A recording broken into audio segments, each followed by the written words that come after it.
Welcome to The Explainer. Today, we're going to cut through all the noise from the latest economic reports.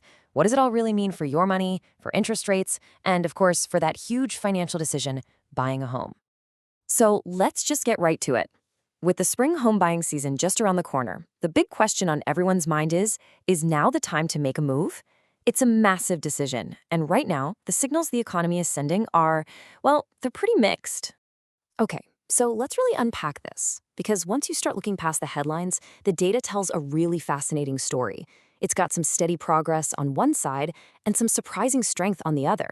It's definitely not a simple yes or no answer.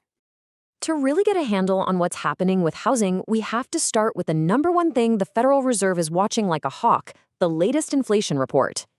The main number here is the Consumer Price Index, the thing that tracks how much we're all paying for stuff. It went up 2.7% over the last year. Honestly, that was pretty much what everyone expected. No big shocker here. Now, economists have this thing they call core inflation. It's basically where they pull out the crazy up and down prices of food and gas, just to see the real underlying trend. And that number came in at 2.6%, which really just confirms that things are moving in a steady, consistent direction. And here's the big picture. The trend is definitely heading in the right direction. It's going down. We're making steady progress. But, and this is a big but, we're still hovering just above that magic 2% target that the Federal Reserve is aiming for. We are close, but we are not there yet. So what does this steady, kind of ho-hum report mean for interest rates? Well, for now, it doesn't change much. It keeps that hope alive for a rate cut this spring, and a lot of analysts are really eyeing March for that. But the Fed's decision isn't just about the economic data. Oh no, there is a political wild card in the mix, and this one could change the entire game. Yeah, the Department of Justice has launched an investigation into the Fed, and it's throwing this huge cloud of uncertainty over everything. The real issue at stake here is whether the central bank can make its decisions based on data and data alone, free from any political pressure.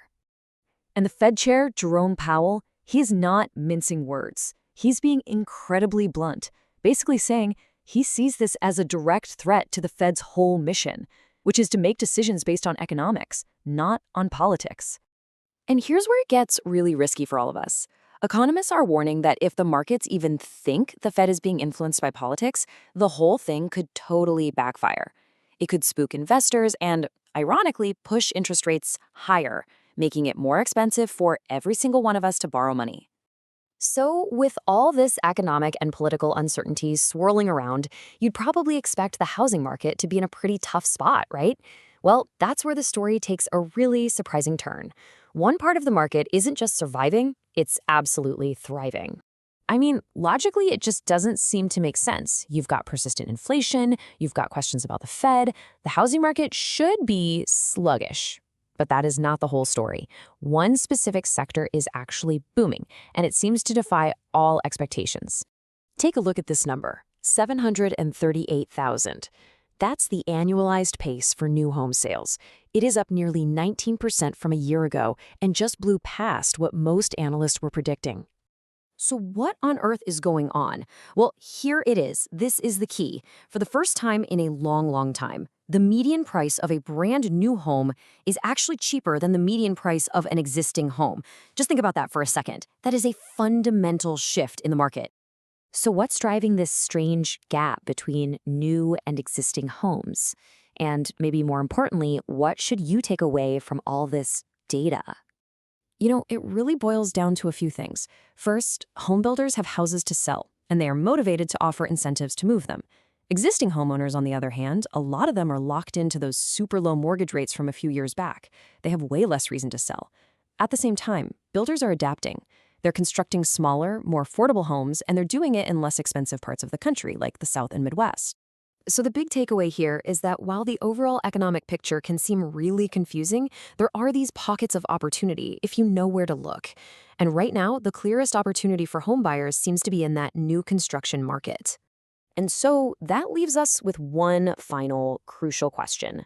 As we move forward, the future of interest rates and the health of the entire economy may just hinge on the answer to this. Will the Fed's next move be driven by data or by politics? Because the answer is going to affect every single one of our wallets.